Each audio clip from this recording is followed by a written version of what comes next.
I'm gonna show you these overlays that I'm gonna add to my site.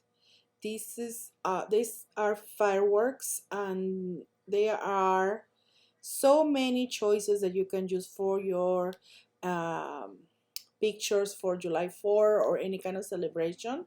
They are easy to place. You just drag it if you have the library, or you can go to file, and then you can you can go edit and go place, and place your subject in your file. So I'm just gonna drag it because I have it in a library.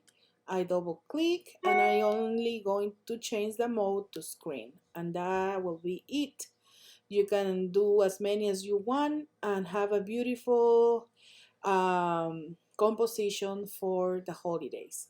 So I hope you enjoy this. It's available in my store for only $12.99, and you have all this collection. All right, thank you for watching me. See you next time. Bye.